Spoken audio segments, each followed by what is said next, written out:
ಮಡಿಕೇರಿಗೆ ದಿನೇ ದಿನೇ ಬರುವಂಥ ಪ್ರವಾಸಿಗರ ಸಂಖ್ಯೆ ಹೆಚ್ಚಾಗ್ತಿದೆ. ಆದರೆ ಬರುವಂಥ ಪ್ರವಾಸಿಗರಿಗೆ ಇಲ್ಲಿ ಯಾವುದೇ ಪಾರ್ಕಿಂಗ್ ವ್ಯವಸ್ಥೆ ಇಲ್ಲ. ಅದರಲ್ಲೂ ವಿಶೇಷವಾಗಿ ಮಡಿಕೇರಿಗೆ ಬರುವಂಥ ದಿನಕ್ಕೆ ಸಾವಿರಾರು ಪ್ರವಾಸಿಗರು ನೇರವಾಗಿ ಬರುವಂಥದ್ದು ಮಡಿಕೇರಿಯ ಪ್ರಮುಖ ಪ್ರವಾಸಿ ತಾಣ ರಾಜಾಸೀಟಿಗೆ.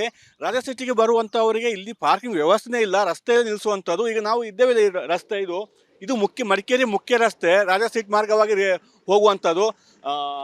ಜಿಲ್ಲಾ ಪಂಚಾಯತ್ ಕಚೇರಿಗೆಲ್ಲ ಇದೇ ರೋಡ್ ಮಾರ್ಗವಾಗಿ ಹೋಗಬೇಕು. ಮತ್ತು ಪ್ರವಾಸಿಗರು ಯಾರು ಬಂದರೂ ಕೂಡ ಇದೇ ರಸ್ತೆಗಾಗಿ ಬರ್ತಾರೆ. ನೋಡಿ, ಇಲ್ಲಿ ನಿಲ್ಲಿಸಿದರೆ ಪಾರ್ಕಿಂಗ್ ಇದೆ. ಈ ರೋಡಲ್ಲಿ ಬಂದು ಇಲ್ಲಿ ರೋಡಲ್ಲಿ ನಿಲ್ಲಿಸಿ ಹೋಗುವಂಥದ್ದು. ಮತ್ತು ಇಲ್ಲಿ ಈ ರೀತಿ ನಿಲ್ಲಿಸಿದಾಗ ಏನಾಗುತ್ತೆ ಅಂದರೆ ಸ್ಥಳೀಯರಿಗೆ ಹೋಗಲಿಕ್ಕೆ ಬರಲಿಕ್ಕೆ ಜಾಗನೇ ಇರಲ್ಲ. ಪೊಲೀಸರು ಹರಸಾಹಸ ಪಡಬೇಕಾಗುತ್ತೆ. ಅದರಿಂದ ಬದಲಿ ಪಾರ್ಕಿಂಗ್ ವ್ಯವಸ್ಥೆ ನಿರ್ಮಾಣ ಮಾಡಿ ಅಂತ ಹೇಳಿ ಹಲವು ವರ್ಷಗಳಿಂದ ಬೇಡಿಕೆ ಇದೆ. ಇದು ಕೂಡ ಸಾಧ್ಯವಾಗ್ತಿಲ್ಲ. ಮತ್ತು ಇಲ್ಲಿ ಕೂಡ ಟ್ರಾಫಿಕ್ ಪೊಲೀಸರು ಕೂಡ ಇರ್ತಾರೆ. ಮತ್ತು ನೋಡಿ, ಇಲ್ಲಿ ಬಂದು ಎಲ್ಲ ನಿಲ್ಲಿಸ್ತಾರೆ. ರಜಾ ದಿನಗಳಲ್ಲಿ ಅಂತೂ ಹೆಚ್ಚು ವಾಹನಗಳು ಬರುವಂಥದ್ದು, ರಸ್ತೆಯಲ್ಲೇ ನಿಲ್ಲಿಸಿ ಪ್ರವಾಸಿಗರನ್ನು ಇಳಿಸಿ ಹೋಗುವಂಥದ್ದು.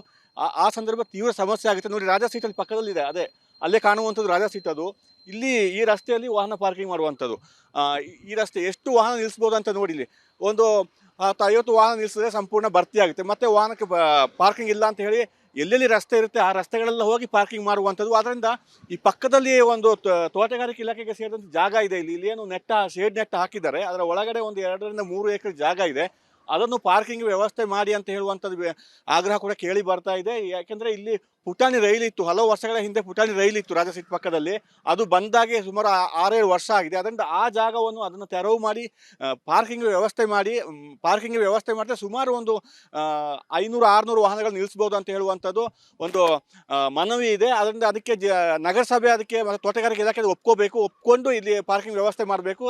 ಅದನ್ನು ಮಾಡೋದು ಸೂಕ್ತ ಅಂತ ಹೇಳುವಂಥದ್ದು. ಯಾಕೆಂದರೆ ಇಲ್ಲಾಂದರೆ ತೀವ್ರ ಸಮಸ್ಯೆ. ನೋಡಿ, ಈ ರೀತಿ ಬರುವಾಗ ಇಲ್ಲಿ ಪಾರ್ಕಿಂಗು ಇಲ್ಲೇ ರಸ್ತೆಯಲ್ಲಿ ಹೋಗುವಂಥದ್ದು ಇದೆ ಅಂತ ಹೇಳುವಾಗ ತೀವ್ರ ಸಮಸ್ಯೆ ಆಗುತ್ತೆ. ಅದು ನೋಡಿ, ಈ ಥರ ಇಲ್ಲಿ ಈಗ ಒಂದು ಟಿ ವಾಹನ ಬಂದು ನಿಂತಿದೆ ನೋಡಿ, ಪ್ರವಾಸಿಗಳೆಲ್ಲ ಹತ್ತಾ ಇದ್ದಾರೆ. ಅದಕ್ಕೆ ಈ ರೀತಿ ರಸ್ತೆಯಲ್ಲಿ ನಿಂತುಕೊಳ್ಳುವಂಥದ್ದು. ಮತ್ತೆ ಪ್ರತಿ ರಜಾ ದಿನ ಏನಿದೆ, ವೀಕೆಂಡ್ ಅಂತ ಬರುತ್ತೆ, ರಜಾ ದಿನಗಳಲ್ಲಿ ಸ್ಥಳೀಯರಿಗೆ ಓಡಾಡಲಿಕ್ಕೆ ಆಗಲ್ಲ, ಬದಲಿ ರಸ್ತೆಯನ್ನು ಬಳಕೆ ಮಾಡುವಂಥದ್ದು. ಯಾಕಂದರೆ ಇಲ್ಲಿ ಸಂಪೂರ್ಣವಾಗಿ ಪ್ರವಾಸಿಗರದ್ದು ವಾಹನಗಳೇ ಇರ್ತವೆ. ಮತ್ತು ಹಿಂದೆ ಟೆಂಡರ್ ಕರೆಯಲಾಗಿತ್ತು. ಟೆಂಡರ್ ಕರೆದಾಗ ಅವರು ಕೂಡ ಅಷ್ಟೇ ಇಲ್ಲಿ ತಡೆದು ನಿಲ್ಲಿಸುವಂಥದ್ದು. ಅವರಿಂದ ಯಾಕೆಂದರೆ ಟಿಕೆಟ್ ಕೊಡಬೇಕಾಗುತ್ತೆ, ಅವರಿಂದ ಹಣ ಪಡ್ಕೋಬೇಕಾಗುತ್ತೆ. ಮತ್ತು ಅವರನ್ನು ಈ ತಡೆದು ನಿಲ್ಲಿಸಿದಾಗ ರೋಡ್ ಬ್ಲಾಕ್ ಆಗುವಂಥದ್ದು ಎಲ್ಲ ಆಗುತ್ತೆ. ಜೊತೆಗೆ ತೋಟಗಾರಿಕೆ ಇಲಾಖೆಯಿಂದ ರಾಜಾಸೀಟಿಗೆ ಬರುವಂಥ ಪ್ರವಾಸಿಗರಿಗೆ ಹಣವನ್ನು ವಸೂಲಿ ಮಾಡ್ತಾರೆ. ಟಿಕೆಟ್ ಅಂತ ಇದೆ, 20 ರೂಪಾಯಿ ಒಬ್ಬರಿಗೆ ಅಂತ ಹೇಳುವಂಥದ್ದು. ಸಾಕಷ್ಟು ಆದಾಯ ಕೂಡ ಇದೆ. ಇದು ಈ ಪಾರ್ಕಿಂಗ್ ವ್ಯವಸ್ಥೆ ಯಾಕೆ ಮಾಡಲ್ಲ ಅಂತ ಹೇಳುವಂಥದ್ದು. ಟಿಕೆಟ್ ತಗೊಳ್ತಾರೆ, ಪಾರ್ಕಿಂಗ್ ವ್ಯವಸ್ಥೆನೂ ಕೂಡ ಕಲ್ಪಿಸಬೇಕಾಗುತ್ತೆ. ಅದರಿಂದ ಆದಷ್ಟು ಬೇಗ ಈ ಪಾರ್ಕಿಂಗ್ ವ್ಯವಸ್ಥೆ ಮಾಡಿ ಅಂತ ಹೇಳುವಂಥ ಆಗ್ರಹ ಕೇಳಿ ಬರ್ತಾ ಇದೆ. ಕ್ಯಾಮರಾ ಪರ್ಸನ್ ದಿವಾಕರ್ ಜೊತೆ ಅನುಕಾರ್ಯಪ್ಪ, ರಿಪಬ್ಲಿಕ್ ಕನ್ನಡ, ಕೊಡಗು. ಮಡಿಕೇರಿಗೆ ದಿನೇ ದಿನೇ ಬರುವಂಥ ಪ್ರವಾಸಿಗರ ಸಂಖ್ಯೆ ಹೆಚ್ಚಾಗ್ತಿದೆ. ಆದರೆ ಬರುವಂಥ ಪ್ರವಾಸಿಗರಿಗೆ ಇಲ್ಲಿ ಯಾವುದೇ ಪಾರ್ಕಿಂಗ್ ವ್ಯವಸ್ಥೆ ಇಲ್ಲ. ಅದರಲ್ಲೂ ವಿಶೇಷವಾಗಿ ಮಡಿಕೇರಿಗೆ ಬರುವಂಥ ದಿನಕ್ಕೆ ಸಾವಿರಾರು ಪ್ರವಾಸಿಗರು ನೇರವಾಗಿ ಬರುವಂಥದ್ದು ಮಡಿಕೇರಿಯ ಪ್ರಮುಖ ಪ್ರವಾಸಿ ತಾಣ ರಾಜಾಸೀಟಿಗೆ ಬರುವಂಥವರಿಗೆ ಇಲ್ಲಿ ಪಾರ್ಕಿಂಗ್ ವ್ಯವಸ್ಥೆನೇ ಇಲ್ಲ, ರಸ್ತೆಯಲ್ಲಿ ನಿಲ್ಲಿಸುವಂಥದ್ದು. ಈಗ ನಾವು ಇದ್ದೇವೆ, ರಸ್ತೆ ಇದು ಮಡಿಕೇರಿ ಮುಖ್ಯ ರಸ್ತೆ ರಾಜಾಸೀಟ್ ಮಾರ್ಗವಾಗಿ ಹೋಗುವಂಥದ್ದು. ಜಿಲ್ಲಾ ಪಂಚಾಯತ್ ಕಚೇರಿಗೆಲ್ಲ ಇದೇ ರೋಡ್ ಮಾರ್ಗವಾಗಿ ಹೋಗಬೇಕು. ಮತ್ತು ಪ್ರವಾಸಿಗರು ಯಾರು ಬಂದರೂ ಕೂಡ ಇದೇ ರಸ್ತೆಗಾಗಿ ಬರ್ತಾರೆ. ನೋಡಿ, ಇಲ್ಲಿ ನಿಲ್ಲಿಸಿದರೆ ಪಾರ್ಕಿಂಗ್ ಇದೆ. ಈ ರೋಡಲ್ಲಿ ಬಂದು ಇಲ್ಲಿ ರೋಡಲ್ಲಿ ನಿಲ್ಲಿಸಿ ಹೋಗುವಂಥದ್ದು. ಮತ್ತು ಇಲ್ಲಿ ಈ ರೀತಿ ನಿಲ್ಲಿಸಿದಾಗ ಏನಾಗುತ್ತೆ ಅಂದರೆ ಸ್ಥಳೀಯರಿಗೆ ಹೋಗಲಿಕ್ಕೆ ಬರಲಿಕ್ಕೆ ಜಾಗನೇ ಇರಲ್ಲ. ಪೊಲೀಸರು ಹರಸಾಹಸ ಪಡಬೇಕಾಗುತ್ತೆ. ಅದರಿಂದ ಬದಲಿ ಪಾರ್ಕಿಂಗ್ ವ್ಯವಸ್ಥೆ ನಿರ್ಮಾಣ ಮಾಡಿ ಅಂತ ಹೇಳಿ ಹಲವು ವರ್ಷಗಳಿಂದ ಬೇಡಿಕೆ ಇದೆ. ಇದು ಕೂಡ ಸಾಧ್ಯವಾಗ್ತಿಲ್ಲ. ಮತ್ತು ಇಲ್ಲಿ ಕೂಡ ಟ್ರಾಫಿಕ್ ಪೊಲೀಸರು ಕೂಡ ಇರ್ತಾರೆ. ಮತ್ತು ನೋಡಿ, ಇಲ್ಲಿ ಬಂದು ಎಲ್ಲ ನಿಲ್ಲಿಸ್ತಾರೆ. ರಜಾ ದಿನಗಳಲ್ಲಿ ಅಂತೂ ಹೆಚ್ಚು ವಾಹನಗಳು ಬರುವಂಥದ್ದು, ರಸ್ತೆಯಲ್ಲೇ ನಿಲ್ಲಿಸಿ ಪ್ರವಾಸಿಗರನ್ನು ಇಳಿಸಿ ಹೋಗುವಂಥದ್ದು. ಆ ಸಂದರ್ಭ ತೀವ್ರ ಸಮಸ್ಯೆ ಆಗುತ್ತೆ. ನೋಡಿ, ರಾಜಾ ಸೀಟಲ್ಲಿ ಪಕ್ಕದಲ್ಲಿದೆ, ಅಲ್ಲೇ ಕಾಣುವಂಥದ್ದು ರಾಜಾ ಸೀಟ್. ಇಲ್ಲಿ ಈ ರಸ್ತೆಯಲ್ಲಿ ವಾಹನ ಪಾರ್ಕಿಂಗ್ ಮಾಡುವಂಥದ್ದು. ಈ ರಸ್ತೆ ಎಷ್ಟು ವಾಹನ ನಿಲ್ಲಿಸ್ಬೋದು ಅಂತ ನೋಡಿ. ಇಲ್ಲಿ ಒಂದು 50 ವಾಹನ ನಿಲ್ಲಿಸಿದ್ರೆ ಸಂಪೂರ್ಣ ಭರ್ತಿ ಆಗುತ್ತೆ. ಮತ್ತು ವಾಹನಕ್ಕೆ ಪಾರ್ಕಿಂಗ್ ಇಲ್ಲ ಅಂತ ಹೇಳಿ ಎಲ್ಲೆಲ್ಲಿ ರಸ್ತೆ ಇರುತ್ತೆ ಆ ರಸ್ತೆಗಳೆಲ್ಲ ಹೋಗಿ ಪಾರ್ಕಿಂಗ್ ಮಾಡುವಂಥದ್ದು. ಅದರಿಂದ ಈ ಪಕ್ಕದಲ್ಲಿ ಒಂದು ತೋಟಗಾರಿಕೆ ಇಲಾಖೆಗೆ ಸೇರಿದಂಥ ಜಾಗ ಇದೆ. ಇಲ್ಲಿ ಏನು ಶೇಡ್ ನೆಟ್ ಹಾಕಿದ್ದಾರೆ. ಅದರ ಒಳಗಡೆ ಒಂದು 2 ರಿಂದ 3 ಎಕರೆ ಜಾಗ ಇದೆ. ಅದನ್ನು ಪಾರ್ಕಿಂಗ್ ವ್ಯವಸ್ಥೆ ಮಾಡಿ ಅಂತ ಹೇಳುವಂಥದ್ದು ಆಗ್ರಹ ಕೂಡ ಕೇಳಿ ಬರ್ತಾ ಇದೆ. ಯಾಕೆಂದರೆ ಇಲ್ಲಿ ಪುಟಾಣಿ ರೈಲಿತ್ತು, ಹಲವು ವರ್ಷಗಳ ಹಿಂದೆ ಪುಟಾಣಿ ರೈಲಿತ್ತು ರಾಜಾಸೀಟ್ ಪಕ್ಕದಲ್ಲಿ. ಅದು ಬಂದಾಗೆ ಸುಮಾರು 6-7 ವರ್ಷ ಆಗಿದೆ. ಅದರಿಂದ ಆ ಜಾಗವನ್ನು ಅದನ್ನು ತೆರವು ಮಾಡಿ ಪಾರ್ಕಿಂಗ್ ವ್ಯವಸ್ಥೆ ಮಾಡಿದ್ರೆ ಸುಮಾರು ಒಂದು 500-600 ವಾಹನಗಳು ನಿಲ್ಲಿಸ್ಬೋದು ಅಂತ ಹೇಳುವಂಥದ್ದು ಒಂದು ಮನವಿ ಇದೆ. ಅದರಿಂದ ಅದಕ್ಕೆ ನಗರಸಭೆ ಮತ್ತು ತೋಟಗಾರಿಕೆ ಇಲಾಖೆ ಒಪ್ಕೊಂಡು ಇಲ್ಲಿ ಪಾರ್ಕಿಂಗ್ ವ್ಯವಸ್ಥೆ ಮಾಡಬೇಕು. ಅದನ್ನು ಮಾಡೋದು ಸೂಕ್ತ ಅಂತ ಹೇಳುವಂಥದ್ದು. ಯಾಕೆಂದರೆ ಇಲ್ಲಾಂದರೆ ತೀವ್ರ ಸಮಸ್ಯೆ. ನೋಡಿ, ಈ ರೀತಿ ಬರುವಾಗ ಇಲ್ಲಿ ಪಾರ್ಕಿಂಗು ಇಲ್ಲೇ ರಸ್ತೆಯಲ್ಲಿ ಹೋಗುವಂಥದ್ದು ಇದೆ ಅಂತ ಹೇಳುವಾಗ ತೀವ್ರ ಸಮಸ್ಯೆ ಆಗುತ್ತೆ. ಅದು ನೋಡಿ, ಈ ಥರ ಇಲ್ಲಿ ಈಗ ಒಂದು ಟಿ ವಾಹನ ಬಂದು ನಿಂತಿದೆ ನೋಡಿ, ಪ್ರವಾಸಿಗಳೆಲ್ಲ ಹತ್ತಾ ಇದ್ದಾರೆ. ಅದಕ್ಕೆ ಈ ರೀತಿ ರಸ್ತೆಯಲ್ಲಿ ನಿಂತುಕೊಳ್ಳುವಂಥದ್ದು. ಮತ್ತೆ ಪ್ರತಿ ರಜಾ ದಿನ ಏನಿದೆ, ವೀಕೆಂಡ್ ಅಂತ ಬರುತ್ತೆ, ರಜಾ ದಿನಗಳಲ್ಲಿ ಸ್ಥಳೀಯರಿಗೆ ಓಡಾಡಲಿಕ್ಕೆ ಆಗಲ್ಲ, ಬದಲಿ ರಸ್ತೆಯನ್ನು ಬಳಕೆ ಮಾಡುವಂಥದ್ದು. ಯಾಕೆಂದರೆ ಇಲ್ಲಿ ಸಂಪೂರ್ಣವಾಗಿ ಪ್ರವಾಸಿಗರದ್ದು ವಾಹನಗಳೇ ಇರ್ತವೆ. ಮತ್ತು ಹಿಂದೆ ಟೆಂಡರ್ ಕರೆಯಲಾಗಿತ್ತು. ಟೆಂಡರ್ ಕರೆದಾಗ ಅವರು ಕೂಡ ಅಷ್ಟೇ ಇಲ್ಲಿ ತಡೆದು ನಿಲ್ಲಿಸುವಂಥದ್ದು, ಅವರಿಂದ ಯಾಕೆಂದರೆ ಟಿಕೆಟ್ ಕೊಡಬೇಕಾಗುತ್ತೆ, ಅವರಿಂದ ಹಣ ಪಡ್ಕೋಬೇಕಾಗುತ್ತೆ, ಮತ್ತು ಅವರನ್ನು ಈ ತಡೆದು ನಿಲ್ಲಿಸಿದಾಗ ರೋಡ್ ಬ್ಲಾಕ್ ಆಗುವಂಥದ್ದು ಎಲ್ಲ ಆಗುತ್ತೆ.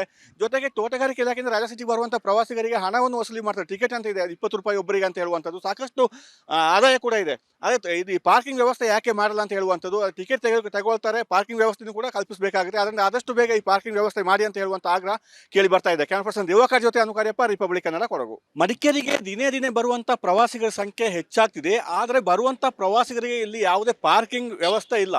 ಅದರಲ್ಲೂ ವಿಶೇಷವಾಗಿ ಮಡಿಕೇರಿಗೆ ಬರುವಂಥ ದಿನಕ್ಕೆ ಸಾವಿರಾರು ಪ್ರವಾಸಿಗರು ನೇರವಾಗಿ ಬರುವಂಥದ್ದು ಮಡಿಕೇರಿಯ ಪ್ರಮುಖ ಪ್ರವಾಸಿ ತಾಣ ರಾಜ ಸಿಟಿಗೆ ಬರುವಂಥವರಿಗೆ ಇಲ್ಲಿ ಪಾರ್ಕಿಂಗ್ ವ್ಯವಸ್ಥೆನೇ ಇಲ್ಲ, ರಸ್ತೆಯಲ್ಲಿ ನಿಲ್ಲಿಸುವಂಥದ್ದು. ಈಗ ನಾವು ಇದ್ದೇವೆ, ರಸ್ತೆ ಇದು ಮಡಿಕೇರಿ ಮುಖ್ಯ ರಸ್ತೆ, ರಾಜ ಸಿಟಿ ಮಾರ್ಗವಾಗಿ ಹೋಗುವಂಥದ್ದು.